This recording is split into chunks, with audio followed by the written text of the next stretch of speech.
ज्या बिझनेसेसची hiring process effective असते ना, त्या बिझनेसेसकडे त्या शहरातला टॉप टॅलेंट येण्याची शक्यता 5 पटीने वाढते. मग तुम्हालाही तुमच्या व्यवसायात जर का टॉप टॅलेंट हवा असेल आणि चांगली टीम बिल्ड करायची असेल तर हा व्हिडिओ खास तुमच्यासाठी. गेल्या व्हिडिओमध्ये आपण बघितलं की आपल्या हायरिंग प्रोसेसला कशा पद्धतीने आपल्याला स्ट्रेंथन करता येईल. आता या व्हिडिओमध्ये अशा कुठल्या 3 ऍक्शनेबल स्ट्रॅटेजीज आपण वापरू शकतो ज्या ऍडव्हान्स लेवलच्या आहेत, ज्यामुळे शहरातला बेस्ट टॅलेंट आपल्याला मिळेल आणि इव्हेंच्युअली आपण आपल्या स्वप्नातली टीम आपल्या बिझनेस साठी उभी करू शकतो. आपण नेहमी आपल्या बिझनेसच्या ऍसेट्स बद्दल खूप जास्त कन्सर्न असतो, पण most neglected asset of the company is your staff. आपण आपल्या स्टाफ कडे एवढं दुर्लक्ष करतो ना की आपण विसरून जातोय की कंपनीचा सर्वात महत्वाचा ऍसेट आहे तो म्हणजे त्या कंपनीमध्ये काम करणारा त्या कंपनीचा स्टाफ, एक एम्प्लॉई. आणि याच एम्प्लॉईला जेव्हा आपण रिक्रूट करतो तेव्हा आपण विसरून जातो की जसं आपल्याला स्वतःला ग्रो व्हायचंय, आपल्या बिझनेसेसला ग्रो करायचंय, त्याच प्रमाणे त्या एम्प्लॉईला सुद्धा एक ग्रोथ एक्सपेक्टेड आहे, त्यालाही प्रॉस्पर व्हायचंय. पण या सगळ्या गोष्टींकडे बऱ्याच व्यवसायांमध्ये दुर्लक्ष केलं जातं आणि त्या एम्प्लॉईला त्या व्यवसायात किंवा त्या ऑर्गनायझेशन मध्ये स्वतःची ग्रोथ कुठे दिसत नाही.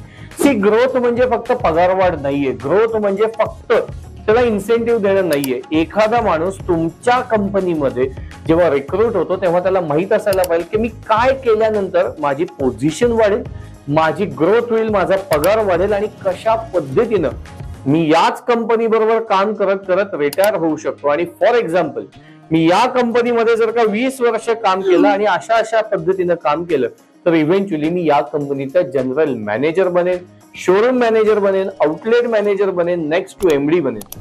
हे जर का आपल्याकडे डॉक्युमेंटेड नसेल तर त्या लोकांना काय भरोसा मिळणार आहे सांगा की या व्यवसायामध्ये, या ऑर्गनायझेशन मध्ये काम करून आपण आपलं आयुष्य सिक्युअर बनवू शकतो. आणि मग काय होतं माहितीये का, लोकांना आपल्या व्यवसायात काम करायचा इंटरेस्ट कमी होत जातो, त्यांना इन्सिक्युरिटी येते आणि त्यांना कुठेतरी चांगली ऑफर, चांगली अपॉर्च्युनिटी, चांगली पोझिशन मिळाली ना की ही लोक इव्हेंच्युअली तिकडे जातात, कारण की त्यांना तिथे तो रस्ता दिसत असतो, जो रस्ता आपल्या व्यवसायात कुठेतरी आपण बनवलेलाच नसतो. आणि मग आपण म्हणत राहतो की लोक माझ्याकडे काम करतायत, इव्हेंच्युअली ती सोडून जात आहेत, मी माझी टीम कशी बिल्ड करत. तर सगळ्यात पहिल्यांदा एक ऍडव्हान्स स्ट्रॅटेजी जी मी आता सांगितली ती म्हणजे एम्प्लॉई डेव्हलपमेंट प्रोग्राम. जोपर्यंत एम्प्लॉई डेव्हलपमेंट प्रोग्राम आपण डिझाईन करणार नाही आणि तो आपल्या एम्प्लॉईजना सांगणार नाही, त्याच्यातनं त्याचं भलं करणार नाही, तोपर्यंत चांगले एम्प्लॉईज आपल्या व्यवसायात जास्त वेळ ऍब्सोल्युटली टिकणार नाही. दुसरी सगळ्यात महत्वाची स्ट्रॅटेजी आहे ती म्हणजे तुमच्या व्यवसायाच्या इथला इंटरव्ह्यू एक्सपिरियन्स. बऱ्याचदा आपण इंटरव्ह्यू घेताना कुठेतरी त्यांना बसायला स्टूल देतो, आपल्या काउंटर समोरच त्यांचा इंटरव्ह्यू घेतो. आपल्याकडे इंटरव्ह्यू घेण्याची प्रोसेसच डिफाईन नसते, आपण स्वतः प्रोफेशनल अटायर मध्ये नसतो, मात्र आपली अपेक्षा असते की त्यांनी चांगल्याच प्रोफेशनल कॉस्ट्युम मध्ये यावं. तर असं होणार नाही जोपर्यंत आपली इंटरव्ह्यू प्रोसेस डिफाईन्ड आणि डिझाईन नसेल. इव्हॅल्युएशन कसं करायचंय, का करायचंय, कुणी करायचंय, त्यात कुठल्या कुठल्या गोष्टी बघायच्यात हे डिफाईन नसेल तोपर्यंत नक्की चांगला टॅलेंट म्हणजे काय हेच आपण ओळखण्यात कमी पडू आणि कदाचित खूप चांगला टॅलेंट आपल्या हातातनं गमावून बसू. त्यामुळे आपल्या व्यवसायाचा इंटरव्ह्यू एक्सपिरियन्स डिफाईन करणं, डिझाईन करणं, हे जर का तुम्ही चांगल्या पद्धतीनं करू शकलात ना तर चांगला टॅलेंट बाय डिफॉल्ट तुमच्याकडे येईल. कारण लोकांना सध्या चांगला ऍटमॉस्फिअर पाहिजे, चांगला एक्सपिरियन्स पाहिजे, रेकग्निशन पाहिजे, एक चांगला फील पाहिजे जिथे त्यांना त्यांची क्वालिटी ऑफ लाईफ जगता येईल. आणि ती क्वालिटी जर का तुमच्या ऑर्गनायझेशन मध्ये त्यांना दिसली नाही तर लोक तुमच्या व्यवसायासाठी काम करणार नाही.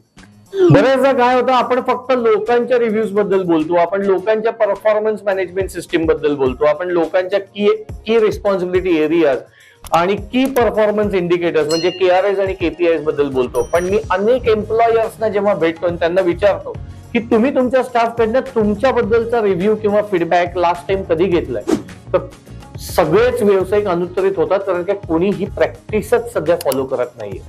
दर 2 महिन्यांनी एम्प्लॉईजना सांगा की तुमचं नाव, तुमचा एम्प्लॉई ID काहीही न लिहिता आपल्या व्यवसायाबद्दल तुम्हाला काय वाटतं आणि काय सुधारणा आपण कराव्यात हे एका ब्लँक पेजवर लिहून द्या.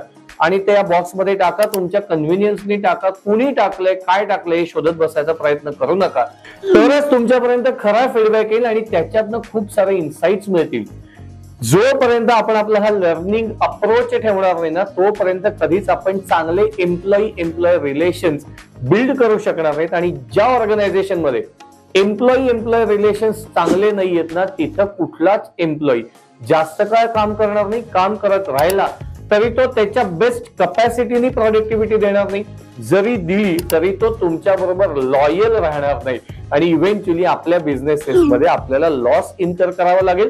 कारण एक चांगला एम्प्लॉई सोडून गेल्यानंतर त्याच्या जागी दुसरा एम्प्लॉई घेणं, त्याला ट्रेन करणं आणि त्याला प्रोडक्टिव्ह बनवणं, याच्यात खूप जास्त आपला पैसा युटिलाइज होणार आहे, एनर्जी युटिलाइज होणार आहे आणि खूप जास्त टाइम कन्झ्युम होणार आहे. त्यामुळे आपल्या एम्प्लॉईजना काय हवंय, कशासाठी हवंय, कशा पद्धतीने हवंय हे ऐकून घ्यायची तयारी ठेवा आणि त्याच्यावर इम्प्लिमेंटिव्ह मेजर्स प्लीज इम्प्लिमेंट करा, जेणेकरून तुम्ही तुमच्या ऑर्गनायझेशन बद्दलचा त्यांचा ट्रस्ट वाढवू शकाल आणि हा ट्रस्ट त्यांना तुमच्या बरोबर लॉयल राहण्यासाठी खूप जास्त फायद्याचा ठरेल. या व्हिडिओच्या शेवटाला एवढंच सांगेन की जी लोक तुमच्यापेक्षा स्मार्ट आहेत ना, त्यांना हायर करा आणि ही स्मार्ट लोक तुम्हाला ग्रो व्हायला मदत करतील.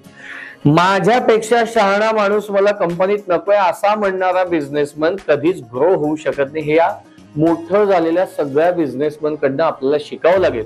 आणि सगळं मीच करत बसणार, मलाच सगळं येतं, मलाच सगळं कळतं, हे कुठेतरी म्हणायचं आणि समजून घ्यायचं बंद करा. आपल्यापेक्षा चांगलं येणाऱ्या माणसाला कंपनीमध्ये ठेवा. It will help you in a long run.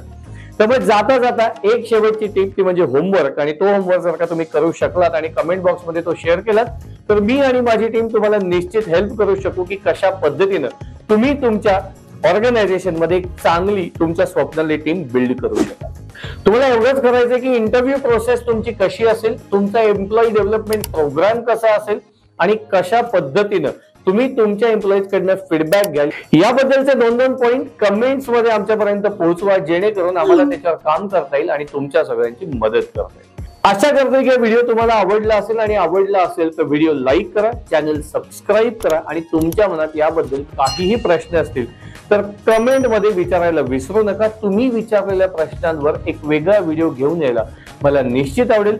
Stay tuned with अनिश सहस्रबुद्धे. भेटत राहू रोजच्या रोज नवनवीन विषयांवर चर्चा करण्यासाठी आणि एकमेकांबरोबर अनेक गोष्टी शेअर करण्यासाठी.